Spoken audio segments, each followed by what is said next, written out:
Raja Kertanegara menolak untuk tunduk dan memperlakukan Menshi seperti pencuri, yaitu dipotong telinganya dan diusir dari kerajaan.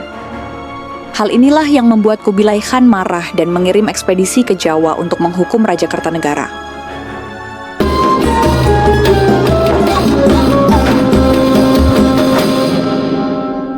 Assalamualaikum warahmatullahi wabarakatuh. Sahabat Medina yang beriman, bangsa Mongol adalah salah satu kelompok etnis yang memiliki sejarah panjang dan pengaruh besar terhadap dunia, terutama pada abad ke-13 dan abad ke-14 Masehi. Mereka berasal dari dataran tinggi Mongolia yang terletak di Asia Tengah. Sejarah bangsa Mongol dimulai dari wilayah yang dikenal dengan nama Stepa Mongolia. Stepa ini adalah wilayah padang rumput yang luas dan tandus, dan dipenuhi oleh suku-suku nomaden. Sebagai suku pengembara, bangsa Mongol hidup dari beternak hewan seperti kuda, domba, dan kambing, yang menjadi sumber makanan dan kebutuhan sehari-hari mereka. Kekuasaan Mongol tidak bisa dipisahkan dari sosok Genghis Khan, yang lahir dengan nama Temujin. Temujin berhasil menyatukan sebagian besar suku Mongol, dan dinyatakan sebagai Genghis Khan, yang artinya penguasa samudra, yang pada gilirannya melambangkan seluruh dunia, sehingga gelar itu bisa juga bermakna penguasa dunia atau penguasa universal. Genghis Khan memulai serangkaian kampanye militer yang pertama kali ditujukan ke wilayah-wilayah tetangga, yang dianggap sebagai ancaman. Salah satu sasaran pertama adalah Kekaisaran Jin di Tiongkok Utara, yang seringkali menghina bangsa Mongol dan menganggap mereka sebagai orang barbar. Lalu pada tahun 1211, pasukan Mongol yang dipimpin oleh Genghis Khan mulai menyerang Kekaisaran Jin. Meskipun jumlah pasukan Mongol jauh lebih sedikit dibandingkan dengan tentara Jin yang kuat, strategi perang Mongol sangat cerdas, dan kemampuan mereka dalam pertempuran bergerak dengan cepat membuat mereka berhasil mengalahkan banyak pasukan Jin. Dan akhirnya, pada tahun 1215, mereka berhasil merebut ibu kota Kekaisaran Jin atau Zhongdu, yang sekarang menjadi Beijing. Melanjutkan kampanye mereka untuk menaklukkan seluruh Tiongkok setelah kekalahan Kekaisaran Jin, Mongol memfokuskan serangan mereka pada dinasti Song di Tiongkok Selatan. Perang melawan dinasti Song berlangsung selama beberapa dekade, dan menjadi salah satu kampanye terpanjang yang pernah dilakukan oleh bangsa Mongol. Pada tahun 1271 cucu Genghis Khan, yaitu Kubilai Khan mendirikan dinasti Yuan di Tiongkok, setelah berhasil merebut kekuasaan dari dinasti Song. Penaklukan ini menandai pertama kalinya dalam sejarah bahwa seluruh wilayah Tiongkok dikuasai oleh bangsa asing. Kubilai Khan memerintah Tiongkok dengan gelar kaisar, dan mencoba untuk mengintegrasikan budaya Mongol dan Tiongkok. Dalam pemerintahannya, dinasti Yuan di bawah Kubilai Khan menjadi salah satu dinasti paling kuat di Tiongkok. Seperti kakeknya, dia mempekerjakan orang-orang yang dianggap lebih pandai dari dirinya. Dia tak ragu menempatkan orang-orang di sekelilingnya dari asal-usul yang berbeda.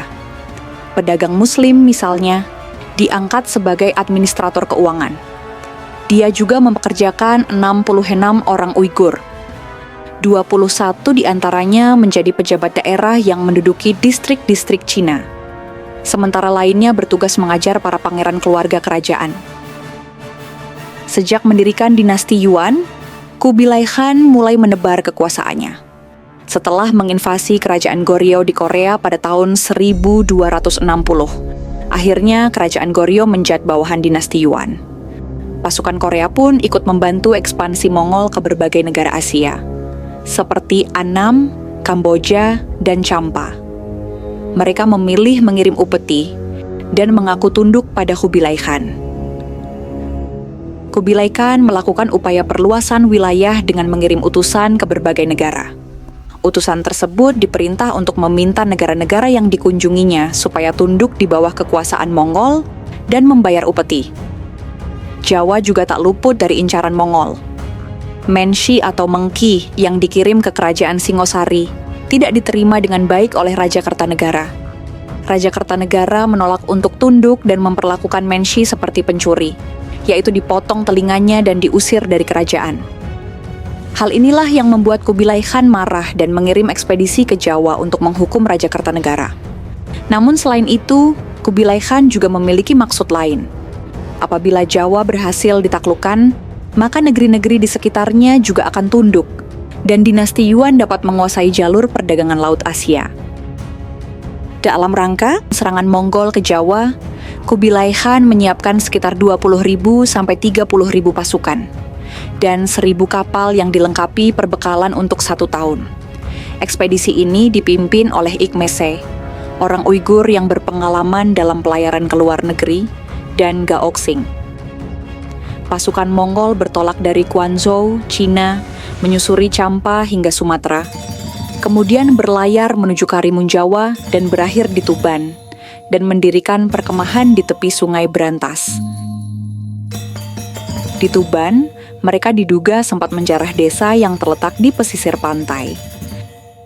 Setelah itu, komandan membagi pasukannya menjadi 2, yaitu pasukan darat dan pasukan yang menggunakan perahu untuk menyusuri sungai.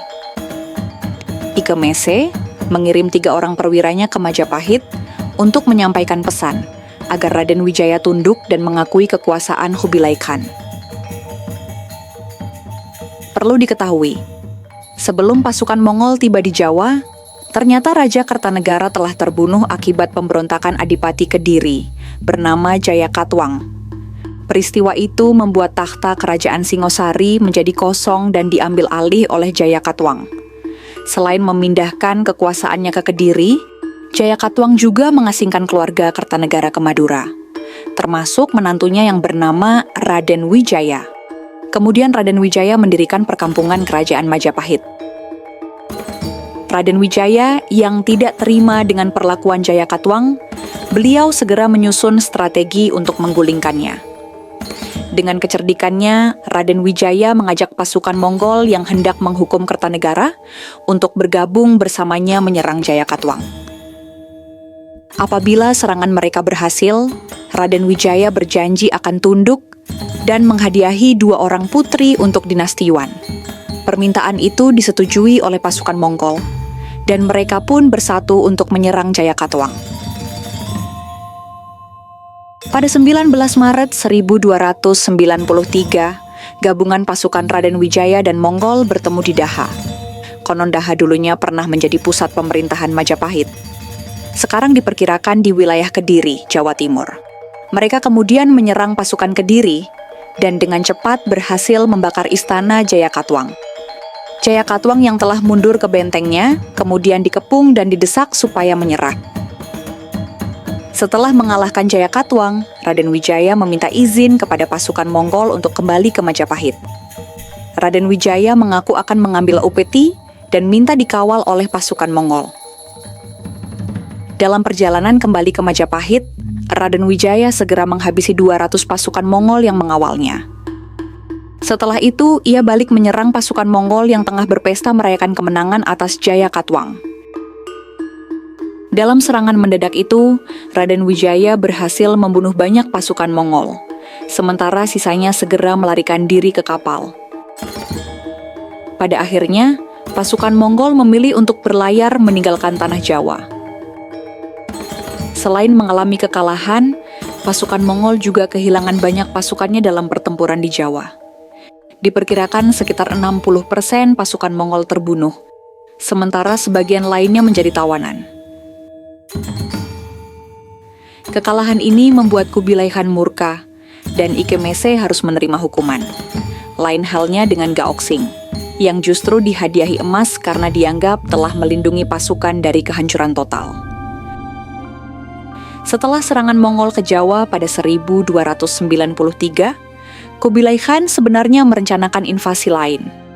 Akan tetapi, rencana tersebut tidak pernah terrealisasi karena Kubilai Khan lebih dulu meninggal pada tahun 1294. Meski demikian, pasukan Mongol tak pulang dengan tangan kosong.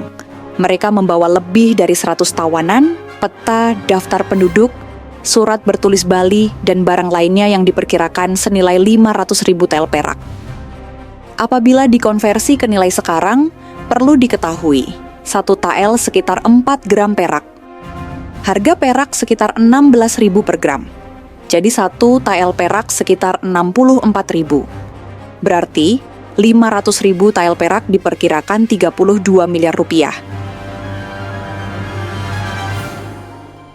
Bukti ambisi kekaisaran Mongol menuju Kepulauan Nusantara itu juga tersisa dalam bentuk prasasti di dua lokasi Pulau Serutu, yakni Pasir Kapal dan Pasir Cina. Tahun 2010, Balai Arkeologi Kalimantan Selatan mendapat kabar dari warga setempat mengenai prasasti Pasir Kapal yang awalnya terletak di bagian atas lereng bukit dan jatuh ke posisi yang sekarang akibat perburuan harta karun ilegal di sekitarnya. Prasasti itu menggunakan aksara dan bahasa Tionghoa periode dinasti Yuan. Berdasarkan tanggal yang ditulis, prasasti ini dibuat 25 Februari 1293 berdasarkan penanggalan kalender Julian. Menurut para peneliti lewat studi terbaru, penanggalan ini sesuai dengan catatan di Yuanxi, sejarah Yuan, pada periode dinasti berikutnya. Prasasti Pasir Kapal menjelaskan, tentara Kekaisaran Mongol telah menghabiskan 10 hari di pulau ini sebelum pencatatan. Sementara prasasti Pasir Cina di dekat kawasan tenggara Pulau Serutu. Tidak jelas kapan prasasti ini ditulis, tetapi para peneliti memperkirakan ada hubungannya dengan ekspedisi Kekaisaran Mongol ke Jawa. Bisa dibayangkan, prasasti Pasir Cina 1 dan 2 dan prasasti Pasir Kapal secara kolektif adalah bagian yang sama yang tercatat dalam Dong Xiangkao, negeri di Samudra Timur dan Barat, yang ditulis oleh Zhang Xie 1574. Tulis para peneliti. Zhang Xie menulis, ada kolam di perbukitan Karimata, dan sumber air tidak habis-habisnya. Ada prasasti kuno di dinding batu kolam.